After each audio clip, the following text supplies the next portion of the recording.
true psychopath. When you're lost, take your trust. That's me. That's so sick. I'm a fraud, call me a liar. A true psycho. Ooh, I'm a fraud, call me a liar. A true psychopath, don't love me. When you're lost, take your trust. Yeah, that's me. Oh, that's me, that's me, that's me. Yes, I'm a fraud. Call me a liar. A true psychopath.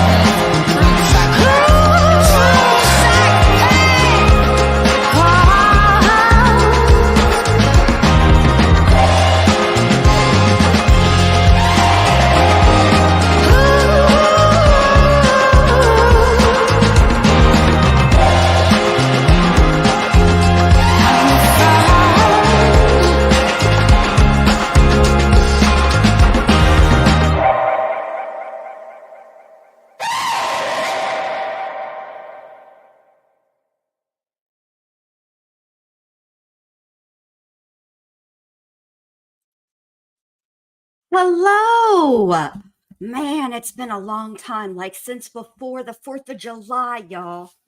And we're already on the 18th, 19th? What's today? The 19th. Holy guacamole. I missed everybody, but I needed to take a break. I really did.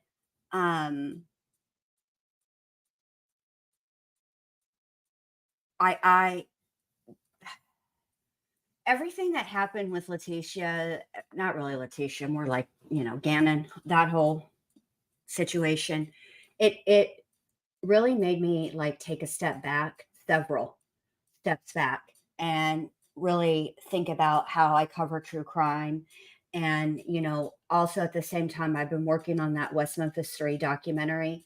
And while I would never have shown any pictures of that nature in that documentary, there are some sensitive topics that I have to discuss. And I'm really kind of, I just want to make sure that I am doing it with sensitivity to everybody involved, but mainly to the victims, because, they're the ones that don't have a voice anymore. Everybody else can still speak, but the victims in that case don't have a voice anymore.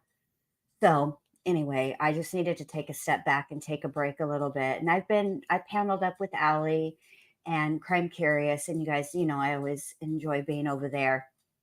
I have such a good time with those girls. So, but I'm back now. And so tonight we're going to talk about Carlee Russell. And then tomorrow night and Friday night, we're going to talk about, Friday. But at 7 instead of my tomorrow night and Friday are going to be at 7 Eastern instead of my usual 9, because I want to be over in Allie's chat to support her. She's having a soiree with Malicious Intent Mallory, so I want to support those girls. And on Friday, Allie has something planned. She's got a live scheduled with a bunch of us girls, so I'm just going to do my other live that on Friday at 7. But I want to talk about the Ashley Benefield case. It's a Florida case where she's a former ballerina and model, and she shot her husband. They had just been divorced. And she's using the stand your ground defense. And so last week there was a hearing, a couple of days worth of hearings where people gave evidence about her, the victim and their relationship. And so anyway, the reason I wanted to cover that is because I got to figure out what's going on with Sarah Boone, because the last time I checked her docket, she was still on schedule for the trial to start July 24th. So, but I do think that they are similar cases in that both of them are essentially saying that what they did was in self-defense, although Benefield is like actually in the moment and Boone is more like she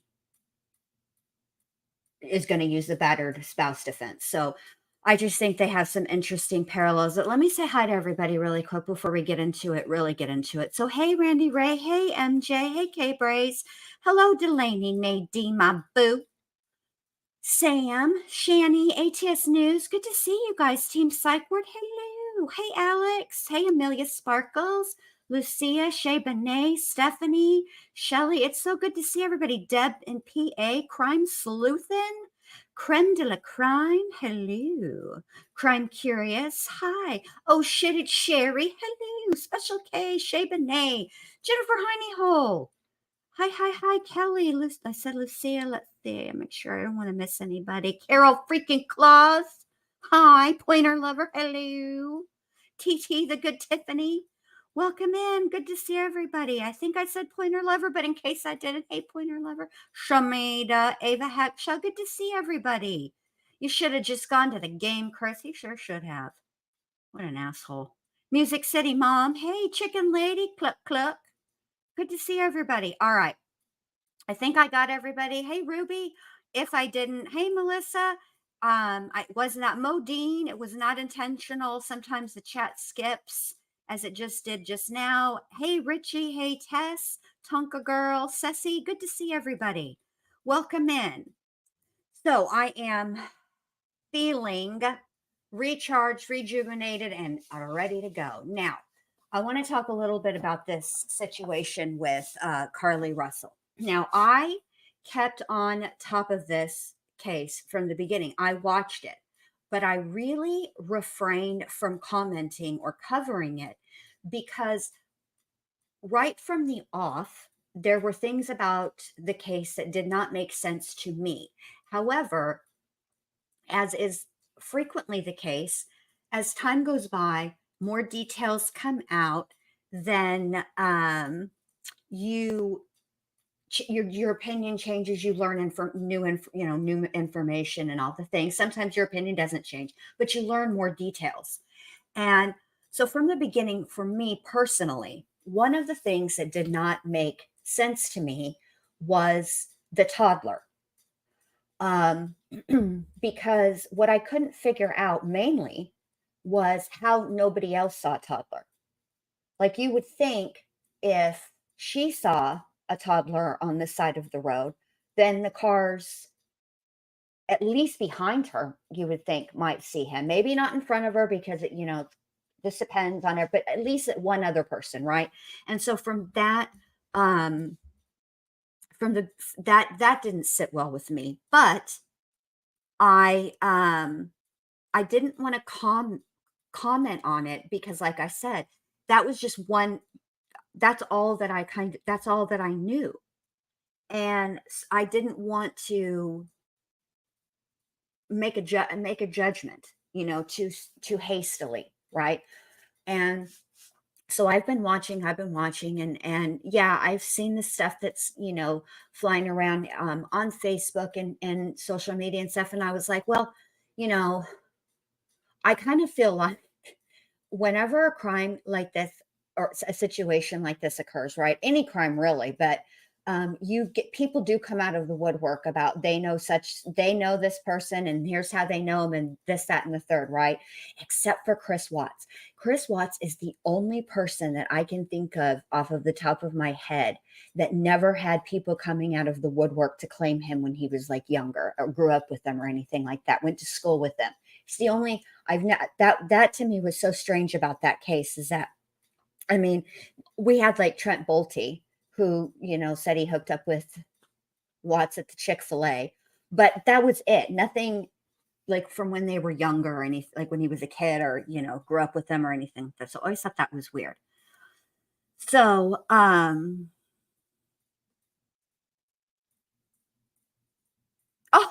you're fine. You're not rude. No. You're fine. You're absolutely fine. And let me go back up to see what you asked, Jen. Let me look because I'm not sure what you asked. And oh, and I missed something too. Wow, thank you, Carol freaking Claus. I appreciate that so much. Thank you so much. Let me scroll up and see what you asked, Jen, because I don't want to miss that. That's rude of me. Because sometimes I can't look at when I go off on like one of my tangents. I cannot um I cannot um look at chat because I get distracted. Okay, so if the G family got a gag order off them, correct?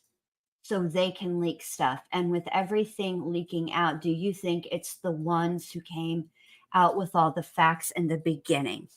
Ooh, that's a good question. And one that I must confess I am ill prepared to answer. I don't actually know the answer to that question because I kind of haven't been keeping up with the Idaho 4 just because so many other great creators are covering it. And I'm just kind of at the point where I'm now I just want to um, wait for the trial. So, like, I have not been watching it, and I am so sorry that I can't answer that question for you, babe. And thank you, Nadine, for gifting memberships. I appreciate that. It's not showing up on the YouTube side or on the there it goes. Um, all messages warning or heads up, whatever, because that was my problem. I was on top messages in my own dang chat. Wow, I'm pretty rusty. Hey, Rody gal. Oh, okay. Well, who has access to those documents? Depends anybody really. Well, let me say this. It depends on what those documents are. So say for example, they are like we just had this happen with Adam Montgomery, right? His arrest affidavit or probable cause because they're interchangeable. Um, his was just recently unsealed, right? And so we were able to go to the court website and look at those. So when they're unsealed, um, most everybody has access to the documents. It just depends on um, what the documents are. You can always request documents, and you know what? Worst case scenario, you know what they'll tell you? No, that's it. That's worst case scenario. So some courts are far quicker and better at updating their websites and having those documents available. But yes, um, so yeah. Okay, so back to Carlee. So anyway, I just kind of there were some things about her situation that just were not adding up to me. So what we're going to do now, which I know everybody has probably already seen this already, but I would like to watch it. I've seen it too. I would like to watch it with you guys again. And what we're going to do is I'm going to play it, not the whole conference, right? But we're going to play and then pause to talk about what we just heard and really go over it and break it down because there was a lot of information in this press conference. And I think that for me personally, I was just so like shook at what was happening and what was being said that I needed several hours to really like process everything. So let me go ahead and share screen and then we're gonna hold on a second, get this started. Hang on a minute. Okay. Let me make this full screen. All right, for you guys. And I hope you guys aren't too annoyed by the fan in the background. I can't do anything about it. And if I turn it off, it's hot. And who needs that? I don't want to be hot. So I'm going to turn the make this a little crisper. And no closed captionings are not available. I'll tell you, there is another website or another YouTube channel that uploaded the 911 call by itself, because that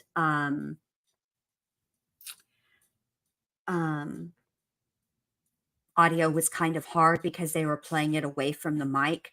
So if we have a hard time hearing it on this channel, then we'll go to the other place and just listen to it over there. All right, so here we go. Good afternoon and welcome to the Frank and Pam Bearfield Training Center. I'm Captain Keith Sescaliba, that's spelled K-E-I-T. Y'all can hear that okay? I need to make sure I remembered how to share audio too.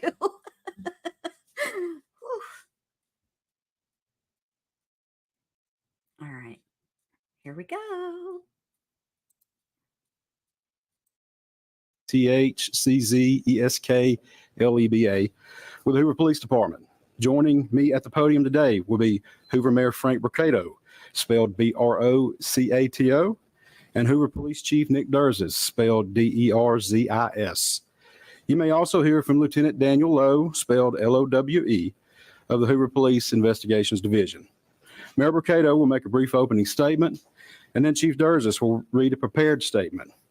After Chief's statement is complete, there will be an opportunity to ask a few questions regarding this investigation. Keep in mind that this is still an ongoing investigation, so there may be some questions that we cannot answer. With that, I will turn it over to Mayor Brocato.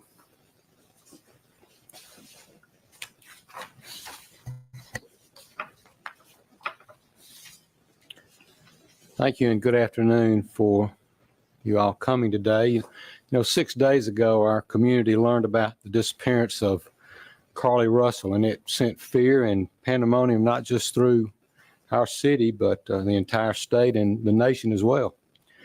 The media quickly joined us to get the word out about Carlee. Our community sprung into action, and they organized search parties, arranged prayer vigils, and they took other steps that I'm not even aware of to help in this situation. The Hoover Police Department quickly rallied multiple partner agencies, stopping at nothing to find Carlee. I'd like to take this time to say thank you first to the Hoover Police Department, our partner agencies, our wonderful community, and to all those that aided in some way in connection with this situation. As the days have gone on and more information has been shared, we know everyone has questions. The Hoover Police Department is known for being very methodical and thorough with their investigations. For that reason, we did not feel comfortable speaking in detail publicly until now. It is important that we share this information now so that our community can be put at ease. So at this time, I'll turn the microphone over to Hoover Police Chief Nick Durzis. Thank you. Thank you, Mayor. All right. Now, before the chief speaks, I just want to say that I think that, oh, thank you, Crime Curious. Welcome to the Cookaloo's. I just want to say that I think that in this situation, them not saying anything was good. You know, sometimes it takes a lot. It's a lot harder to stay silent than it is to speak in certain situations. Sometimes it is better to just shush a minute, do what you need to do, and then when you have something real important to say and to share, then that's when you share. That's when you talk about it. So I thought that I thought that was a good idea on the police's part. And I will say this: I'm kind of curious, though, if part of the reason that they felt like they needed to make a statement at this point, although I know that they did it on their own terms and they said obviously they decided what they were going to say and all of that. I mean, I think that's clear. Everybody decides what they're going to say. It's what your brain is for before it comes out of your mouth, unless you're people like Leticia Stalk or Sarah Boone. And then, I don't know, it makes you wonder what thoughts didn't escape their mouths, but I digress. Anyway, so I kind of wonder if they somewhat rushed the timeline on the police giving a statement by the family speaking. I'm not sure. I'm kind of curious about it, but I don't know the answer to that. All right, here we go. Thank everyone for being here today. Besides me stands the team who played a significant role in this investigation. I want to thank our department, members of surrounding local law enforcement agencies, the FBI, Secret Service, United States Marshals, and ALEA for their assistance in this case. We said from the evening of July 13th, our focus would be the safe return of Carlee Russell. That occurred on Saturday, July 15th, approximately 49 hours after she called 911 and disappeared. From that point, our focus has been to determine Carlee's whereabouts during that time and what exactly took place. Let me say up front, this investigation is not over. We're still working this case, and we'll be working this case until we uncover every piece of evidence that helps us account for the 49 hours that Carlee Russell was missing. However, through the public interest, and in some cases, public fear that this story has generated, we owe it to our citizens to tell them the facts that we have uncovered. So I will give you the facts that we know today. On July 13th, at approximately 8:20 p.m., Carlee left work from a business at the Summit. Surveillance video from her place of employment shows Carlee concealed a dark-colored bathrobe, a roll of toilet paper, and other items belonging to the business prior to her departure. She ordered food from Taziki's at the Colonnade and traveled there. She then traveled to Target on 280, where she purchased some granola bars and Cheez-Its. From there, she remained in the parking lot at that shopping center until 9:21 p.m. when she drove to I-459. Carlee communicated on her cell phone with individuals known to her while on her path of travel up to the point of calling 911 at 9:34 p.m. And at this time, we will play the 911 call in its entirety.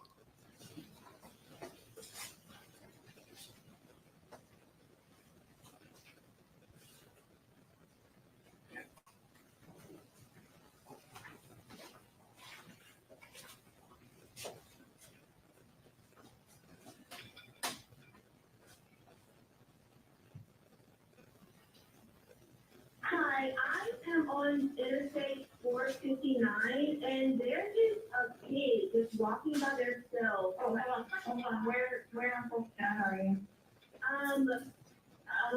I'm right next to the exit 10 by the Hoover Med, like to get off by the Hoover Med. Okay, so you're before that exit? Yes. Okay, and were you headed southbound or northbound? Like towards Tuscaloosa or towards 280? Towards Tuscaloosa. Okay. And was the child on the left or right side? On the right side. Were they walking northbound or southbound? They're walking towards Tuscaloosa. Walking southbound? Or how old do they look? Like a toddler, like maybe like 3 or 4. Did you pull over with them? Are you still with them? Yes. Okay. Are you with the child right now? No, I'm not. I didn't get out of the car. I can see them though. Do you mind staying and keeping an eye on them until we get there? Yeah, sure, yeah. Okay, what kind of car are you in? I'm in a red Mercedes-Benz. Is that a sedan or SUV? SUV. I mean, it's a sedan, sorry. Can you put your hazards on for me? Yeah, they're on. Okay. Did you talk to the child at all, or did you say anything to them? No. Okay. No. Do they look like they're injured? No, they don't. Are they white, black, Hispanic, or Asian? They're white. Okay. Is it male or female? I think it's a boy, a little boy. White male? Okay. So is he wearing clothes? Yes. Okay. What is he wearing? It's a white t-shirt, and it doesn't look like he has any pants on. It looks like a diaper. And you don't see any cars anywhere? No, no cars anywhere.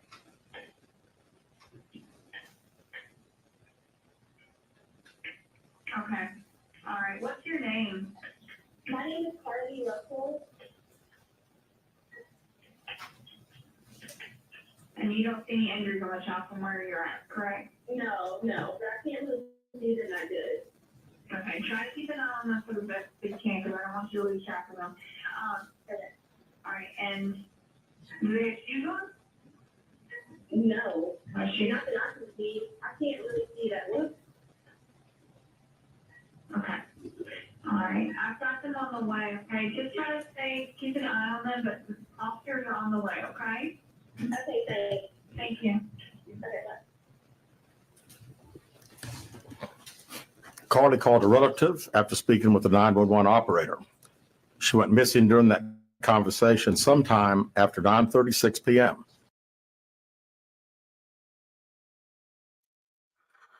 Okay, so let's take this one step at a time. All right, so let's talk about what she thinks that she saw, right? Which is she describes a toddler. She says like a 4-year-old, and then says that the child's not wearing any clothes except for a white t-shirt and a diaper. And that's problematic for me, although I will say this, to be fair, okay, although I don't think there was a child at all, the fact that the child was wearing white and it was dark outside, you would be able to see a child wearing a white shirt far better than a darker color. So, but still, it's that 911 call is very, very, very, very, very problematic. And it just doesn't sound very, it just doesn't, already there's red flags just in the 911 call. Because if you know enough, right, to call 911, but you're following the child in the car, you don't get out and stop. See, for me as a mom, and maybe this is just because I'm a mom, I don't know. I've been a mom since I was 18 years old, so I don't really remember how I thought before I was a mom. But for me, if I saw a child on the side of the road, my first instinct would be to pull over and get to the child because it's on the side of a highway. You know what I'm saying? And I wouldn't want the child to freak out and run into traffic or something, like that. You know what I'm saying? So for me, this is where the story is starting to kind of fall apart. And well, we're going to get to the following for the 600 yards, but we're not there yet, because that's the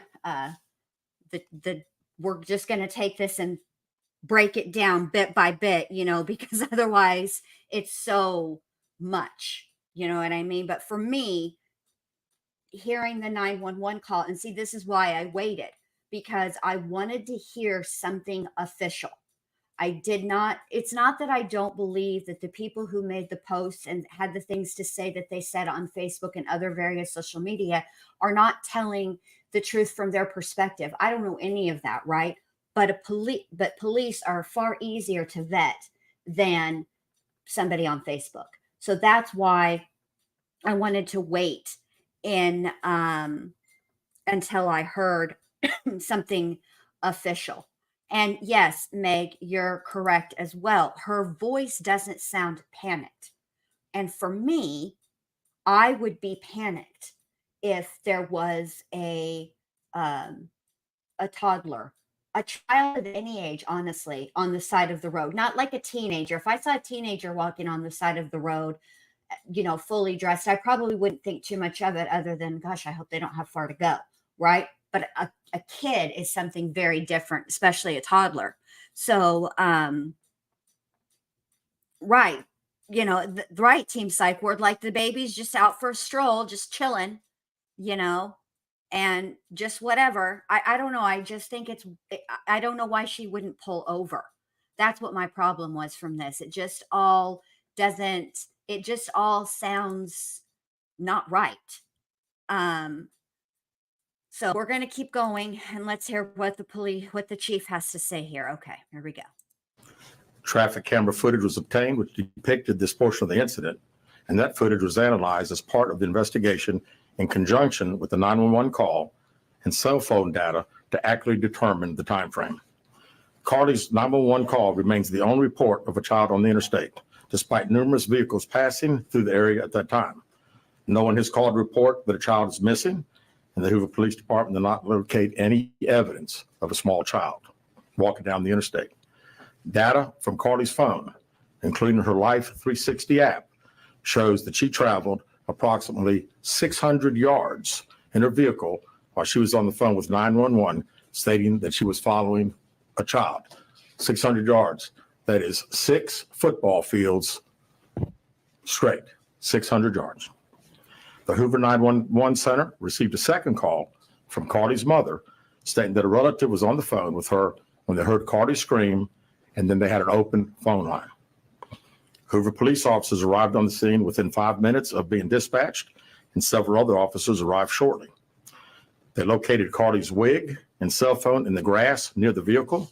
Her purse was located in the front seat of her vehicle with her Apple Watch in the purse. The food she ordered for Tzatziki's was also in the car. The items she purchased from Target, as well as the items taken from her place of employment, were not in the vehicle, nor were they located anywhere around the scene. Hoover Police deployed all available assets from the point in the search for Carlee. Additional resources were called in to include our own drone unit, crime scene investigators. Numerous detectives responded to the scene. Throughout the day Friday, officers from surrounding local and federal agencies assisted Hoover Police in the search for Carlee Russell. Officers returned to the scene on 459 to conduct a thorough line search for evidence. K-9 teams from the Jefferson County Sheriff's Department responded to check for any sign of Carlee, the child that she claimed to see, and anything else that could be considered evidence in this case. Those searches all turned up empty. Private citizens, including search parties organized by her family, friends, began looking everywhere that they could to find any trace. These searches took place throughout the day Friday and again on Saturday, yielding nothing. At 10:44 p.m. on July 15th, the Hoover 911 Center receives a call from Carlee's residence stating that she returned home on foot. In subsequent investigations, detectives obtained surveillance footage of Carlee walking down the sidewalk alone prior to arrival at her residence. She was conscious and speaking with paramedics when she was transported to UAB. Okay. So I think that this was another red flag for me. So the snacks and stuff that she bought, those were not taken. It's clear the motive wasn't robbery, right? Because everything that was expensive was left, including her vehicle, right? So any way of tracking her in any way, shape, or form was all left at the vehicle. So her Apple Watch and her cell phone, and hell, even her car, because they can, do amazing things with the black boxes inside, or, I guess they are sort of inside of a vehicle. You know what I'm saying? So anything that would track her was also left.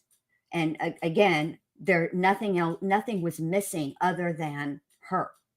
So robbery was clearly not the motive, which is interesting, because then you have to wonder, and which I'm sure the police did at this point, well, what would be the motive?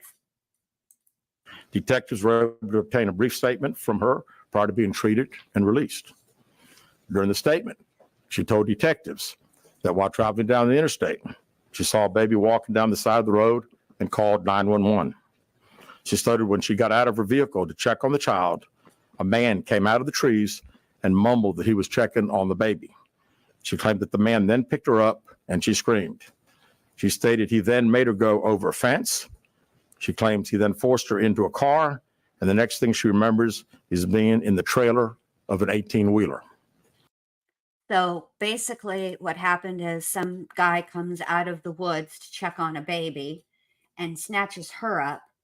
What happened to the baby is my next question. And then there's some type of obstacle course. She's got to go through the woods, over a fence, etc., before being put into an 18-wheeler. All right. Are we all together on the same page? Okay, let's continue. She stated that the male was with a female. However, she never saw the female, only hearing her voice. She also told detectives she could hear a baby crying. Detectives, the male had orange hair with a big bald spot on the back. She said she was able to escape the 18-wheeler and fled on foot, only to be captured again and was put in a car. I've always thought this part was interesting too, is the description of the suspect, orange hair with a bald spot. So Pennywise. I mean, I've never heard anybody describe somebody with red hair as having orange hair, but okay, let's just keep going. And again, this is what's interesting to me. She's changed the narrative, okay, about the child, right? So first, when she calls 911, she reports a toddler about 4 years old, right? And there is a difference in features between, say, a 2-year-old all to a 4-year-old. 2-year-olds still have that baby look to them. They still look like babies. They still have that little baby chub and all those things, you know. And when you get to be 4, right? When a child gets to be 4, they start looking more like a child and less like a baby. So I find it interesting that she is now referring to the child as a baby. These are just things that I noticed. I'm sure these are things that detectives noticed as well. All right, here we go. She claims she was then blindfolded, but was not tied up because the captor said they did not want to leave impressions on her wrists. She said that they took her into a house and made her get undressed. She believes they took pictures of her, but she does not remember them having any physical or sexual contact. She stated the next day she woke up and was fed cheese crackers by the female. She said the woman also played with her hair, but could not remember anything else. Okay. I don't know if you guys noticed my thumbnail, but there are Cheez-Its on the thumbnail because ever since this case started, and I recall that there was a release, and I remember reading about the Cheez-Its in the Hoover Police release, but that doesn't mean that's how it happened because I read so much on this stuff but I have been obsessed with these Cheez-Its since the Cheez-Its have been mentioned. And I find it interesting, the things that so now we're talking about, all right, so then what's the motive here?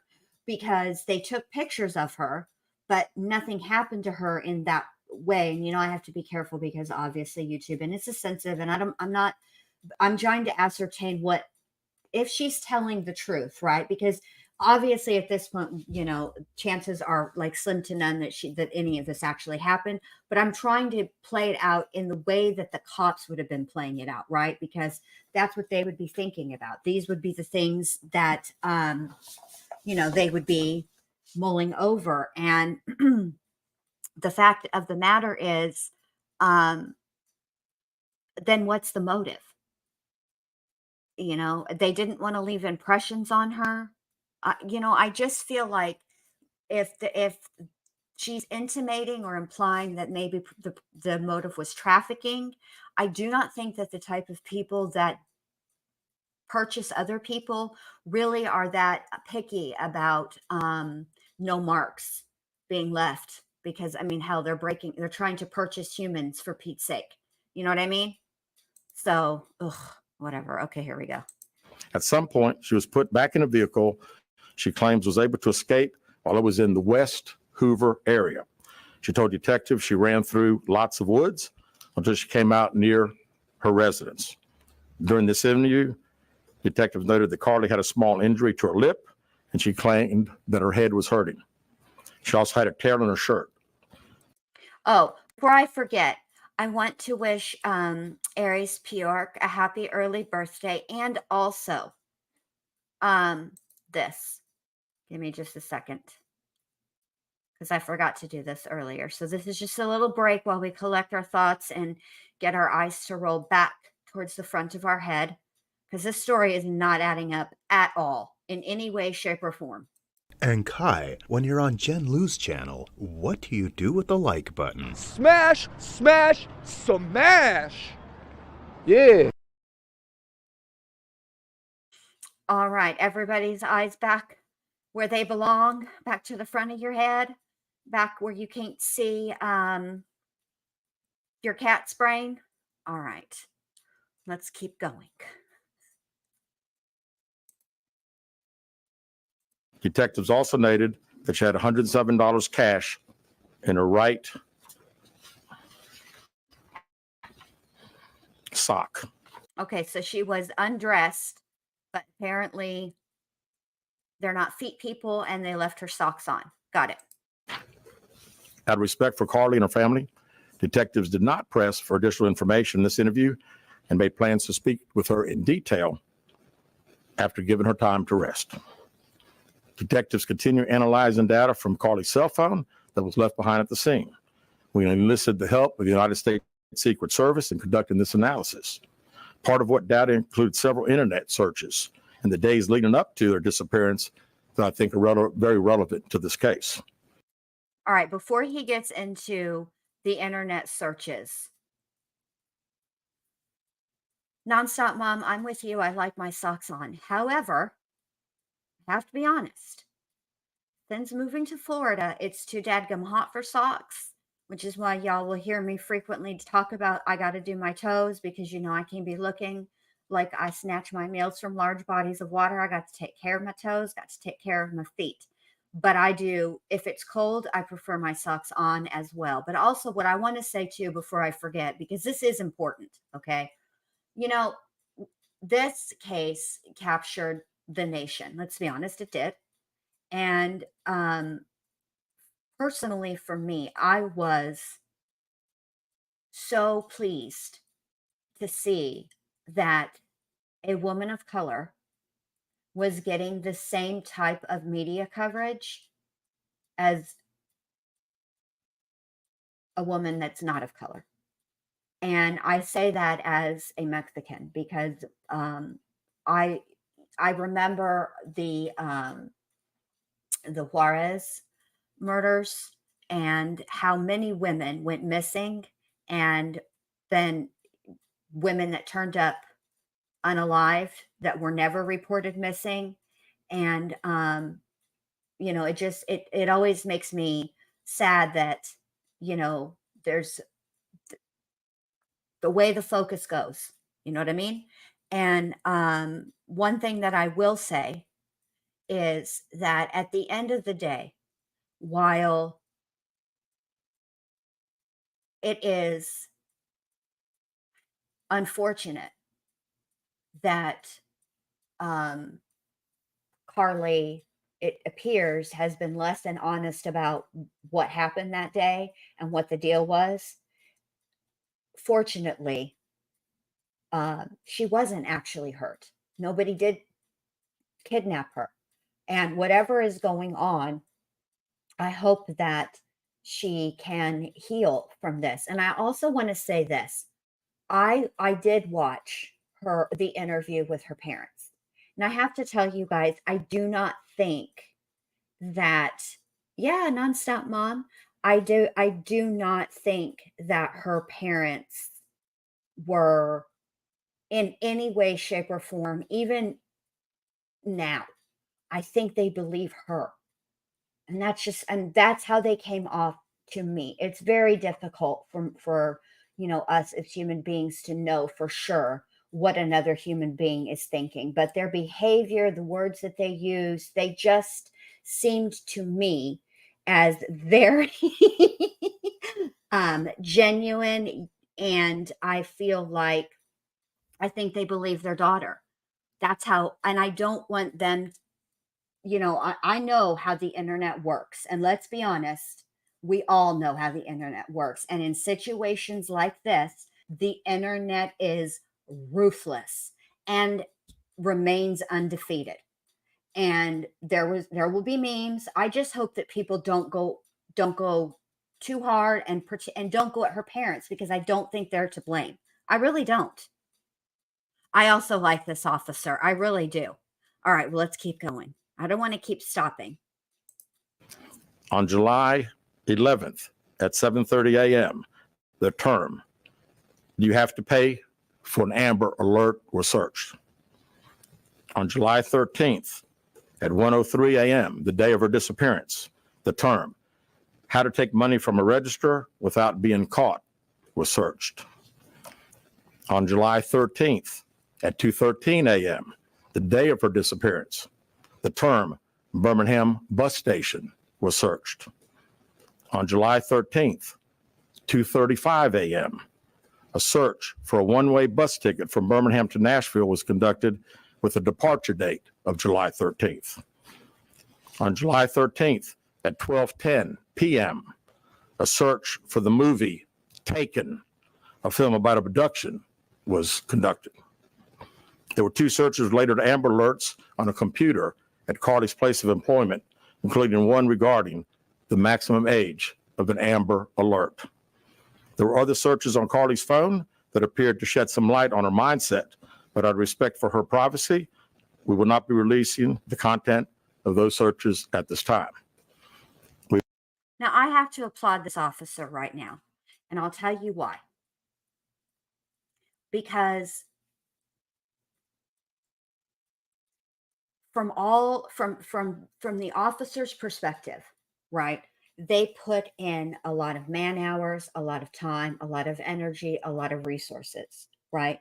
And they could, and are within their rights, they could have released whatever it was on her phone that she searched, but they chose not to, which I actually applaud. Because I'll tell you right now, Danielle, I have to say, this is an excellent point. If Grady was doing this press conference, he would have the Google searches on a poster board. He would be holding her picture in his hands, and he would have said each and everything that she searched. And that's just facts. He would have busted her on the phone searches. He would have. So I have to imagine that whatever was on her phone would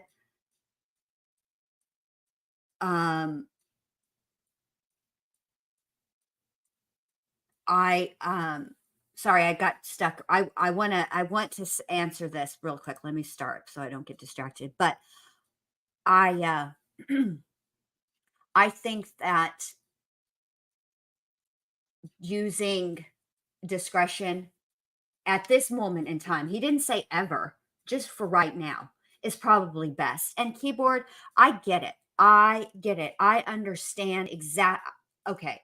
I do understand why you feel the way you feel. And I agree with you. It is incredibly frustrating because there are so many cases that we are wholly, completely unaware of that are happening right this minute, right as I'm speaking. Okay. And we have no idea about them. And this person got a ton of attention. And the truth of the matter is, as disappointing as it is, right, for this to have turned out the way that it did, at the same time,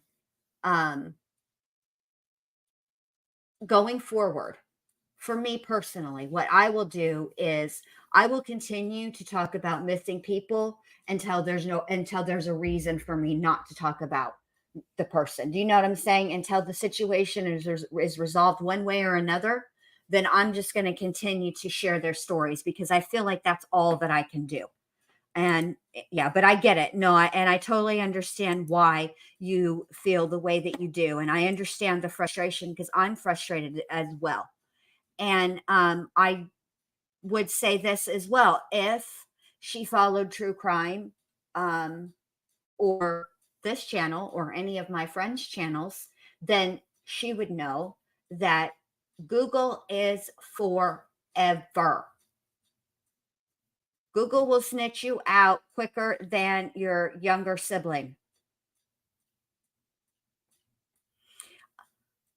Yeah. Diane, you know what it is? I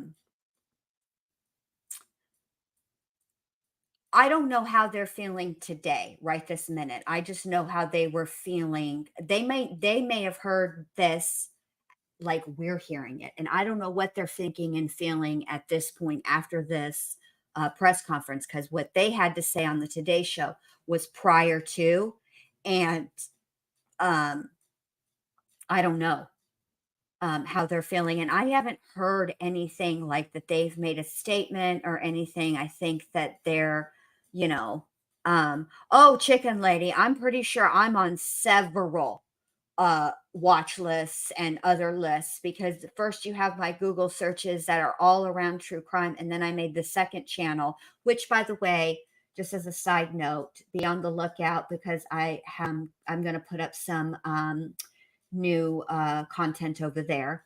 But anyway, let me get back to what I'm actually supposed to be talking about. But now I've started looking into reality TV and stuff. So now I'm sure they've escalated my name up a little higher, because I went from doing true crime to looking at celebrities. So I'm sure the FBI is really puzzled by your girl here.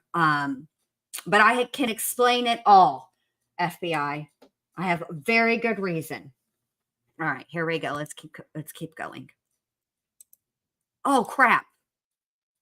I clicked the wrong thing. Good thing I remember where I was. All right. On July 13th at 2:13 a.m., the day of her disappearance, the term Birmingham bus station was searched. On July 13th, 2:35. Oh, that's what I wanted to say.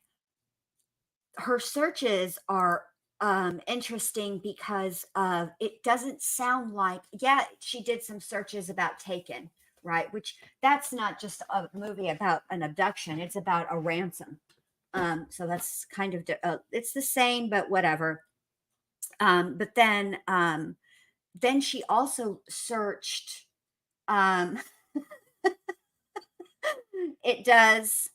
It sure does, Jenny. You know me. I love the details, and the Cheez-Its are an important part of this story for me personally. And I've been craving Cheez-Its since they've been talking since this press conference. Anyway, but I do find it's interesting that her Google searches included abduction and then maybe a plan B to like just get out of town.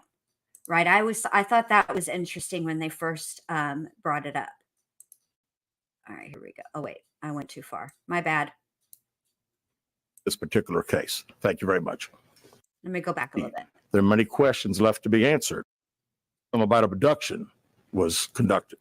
Sorry about that, guys. There were 2 searches related to Amber Alerts on a computer at Carlee's place of employment, including one regarding the maximum age of an Amber Alert. There were other searches on Carlee's phone that appeared to shed some light on her mindset, but out of respect for her privacy, we will not be releasing the content of those searches at this time. We've asked to interview Carlee a second time, but have not been granted that request. As you can see, there are many questions left to be answered, but only Carlee can provide those answers. What we can say is that we've been unable to verify most of Carlee's initial statement made to investigators, and we have no reason to believe that there is a threat to the public safety related to this particular case. Thank you very much. And I think this is very important right here, because, you know, potentially when this first started, right? And I remember watching, and by the way, y'all, Iked Mel, I watched Iked Mel cover the press conference, okay? Because I like Iked Mel. He cracks me up, and he's smart too. But he makes me laugh, and y'all know how I feel about, you know, laughter.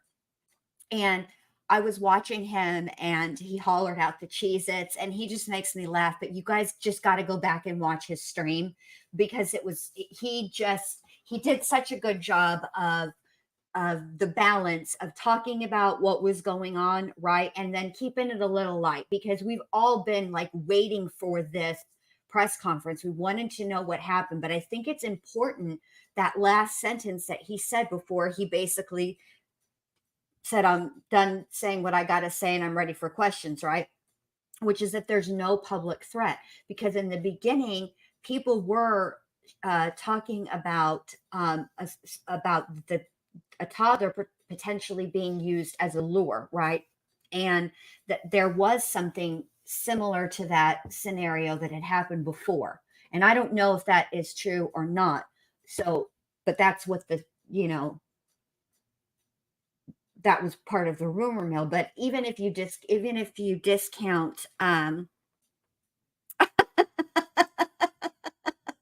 thank you, Nonstop Mom. I'm gonna buy me some Cheez-Its. Thank you so much. I do love Cheez-Its. But anyway, so thank you so much. Shit, now I'm focused on the dadgum Cheez-Its again. Oh, I think it's important that he reassured the community that there isn't an actual threat at this time, which is good because but and I'm also glad, and I know this is really, I don't know how to say this other than to say it like this. You know, when this story broke, there were really two people that were in some sort of danger, it appeared, right? Carlee, and then this child, right? Because first of all, you got to wonder what the heck is going on where there would be a scenario where a child is on on the side of a highway, right? And alone and at night. So of course you're going to be concerned. And I'm glad to know that there isn't, I mean, there's always children in danger, but in this case, there wasn't one, if that makes any sense. It just breaks my heart. The whole story I don't understand why anybody would do this. And whatever's going on with her, it's clear something ain't right. I'm not in any position to diagnose anybody. You know, and frankly, I'm surprised that I'm allowed to be loose unsupervised on the streets most days. So it's clear something is going on, and and I think part of the reason they're treating her with kid gloves is because obviously something is going on. Hey, truth teller, good to see you, babe. I like the regular. I am a classic gal. I like the original Cheez-Its. And I'll tell you, my husband tried to come home one time with those Cheez-Its that are like a little burnt. And I was like, oh no, these will not do. They're gross. She does need some soul searching. And I think that's part of the reason why they're handling her the way they're handling her, because they've ruled out the majority of her story, right? But something very clearly is going on with her. And the only person that can tell them that is her. So it's advantageous to them for them to be nice right now. I mean, look how when we watch Leticia Stokes and so many other interrogation videos, other than Sarah Boone, they pretty much came at Sarah like from jump. But the majority of other interviews that we've watched like this, they start out nice. You know what I'm saying? And I think that there is some type of reason that they're treating her this way. Do we want to listen to the questions that are asked, or do we think we're good? And I cannot share this, or I can stop sharing this. Now, I will say what I am very, very curious about is going forward, what is next? Because I will tell you that making a false police report is a crime. So there are potential charges that she could be facing. And I'm curious if we will end up facing any charges. And I'm curious. And here's the other thing. Now, I've heard, just like you guys have, there's all kinds of speculation about why she did this, which this is what I find interesting about this. The prevailing thought is that she, it has something to do with her boyfriend, that she wanted attention from the boyfriend. But, and that might be true, I don't know. But I find it interesting that in those searches, and maybe if they do release what the other searches were that were on her phone, I might change my mind. But at this point, I find it interesting that she also searched like how to get out of town. Do you know what I mean? Like to take a trip.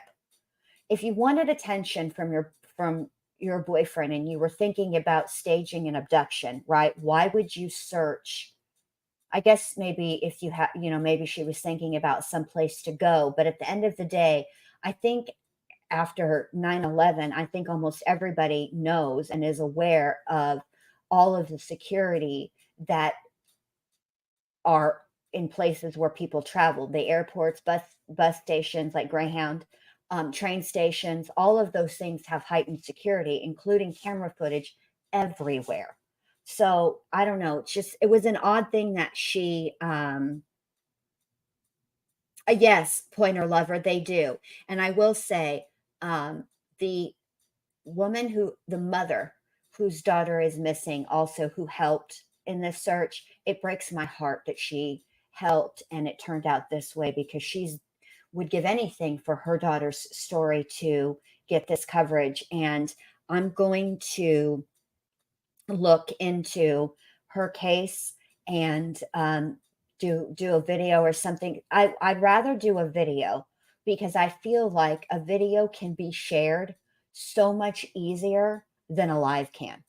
You know what I mean? Like, you can share a live, but when you want to get somebody's story out and you want to get it shared quickly and as many people as you can, I think people would much rather watch, like a 5-minute video, right, than watch me stumble around and talk about Cheez-Its and all the other stuff that I talk about during the live, because the live is very different. It's more of a casual atmosphere. And now I will say this, Danielle, that's a good question. What is in Nashville? And one of somebody that called into Ig Mel's show said that she had done some Googling, and there is a certain type of clinic located in Nashville. So she was thinking, what if maybe that was the reason? But I don't know. But I do think that she does need to pay it forward, and maybe not pay it forward. That's not the right word. Pay back. She should do community service. I agree with that. I think that, people have to, if you commit a crime, you have to be punished. And that's just the way that our society works. But I think that beyond the initial punishment phase of it, if you really want to teach somebody a lesson, in this case, maybe she should have to do her community service at like a call center for missing and exploited children, and hear and see the parents of children who are missing, and they're distraught, and they are calling to check in to see if anybody is, how the case is progressing, and they're desperate for answers. But no, Jenny, not a Botox clinic. Yeah, I can't figure out what she thought was going to happen, or what she thought the end game was going to be. The thing of it is, if I think for one thing, the fact that she Googled Amber Alerts, right? Amber Alerts are very, very specific, and there's specific criteria that has to be met before an Amber Alert will be issued. That's why there are situations that occur where an Amber Alert isn't immediate. And so, but I feel strongly that part of the reason that she introduced a child into the 911 call is because I do think she thought that would escalate things. And so, yeah. So anyway, I'm going to, keep an eye on this case. And like I said, I'm going to make a video, and hopefully you guys will share it. So we can, and I think that I'm going to start doing that as like a weekly thing, is just make a video once a week of people that are missing, children that are missing, cases that need attention, because all of the years that I've covered true crime, particularly really old, cold cases, right? You never know when that one little tip is going to come in, that something is probably innocuous, that you wouldn't think about would be the thing that just gets the ball rolling, and then it rolls in the direction of resolution, right? And people don't know a lot of times that they're actually a witness to something. You might see something and you have kind of a weird feeling about it, but you dismiss it, and then you have something in the back of your head that's like, that nags at you, right? You can't quite put your finger on it, right? But say you stumble across, on YouTube, and you stumble across a video, and it jogs a memory for you, and you call the tip line, and I just feel like, I know that the true crime community comes from a place of good. They want to for me personally, I know for sure me, and I know all of my true crime friends, right, that have channels, and all of you, that all my friends that are subscribers, most of we'd like to see justice done, right? A lot of us that follow true crime, it's because we want to know why a person did what they did, right? And we also don't like to see injustice, and we want justice served.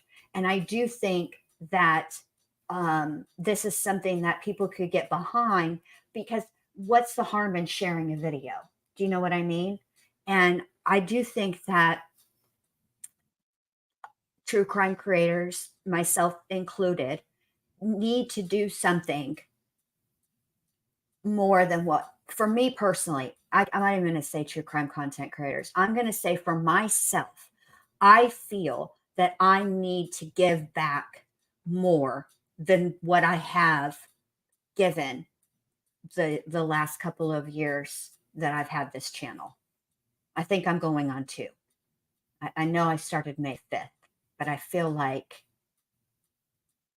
maybe I think I'm right at a year. I have to look. Anyway, it doesn't matter. Bottom line is I'm going to give back, and this is the way that I choose to give back. So that's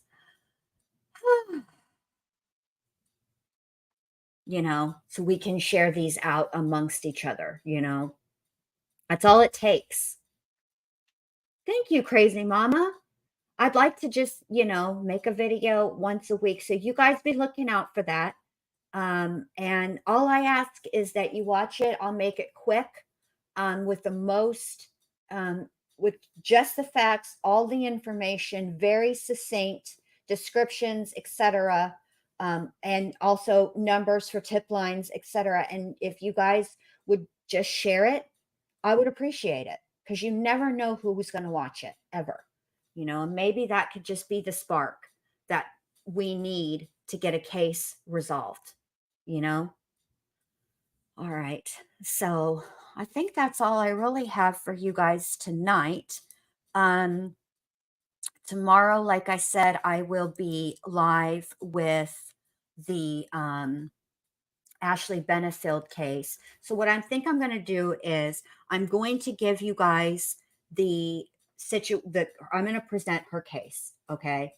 And then we're gonna we'll just touch base and go over on Friday, go over Boone's case, and then we'll get together and we'll talk about if there are any parallels, and I did see, I meant to highlight it and I forgot that Boone's case is supposed to be Monday, and I think that it is as well. So I think now y'all know that her trial starts July 24th, right? Which means that's jury selection. For me personally, this is what I think.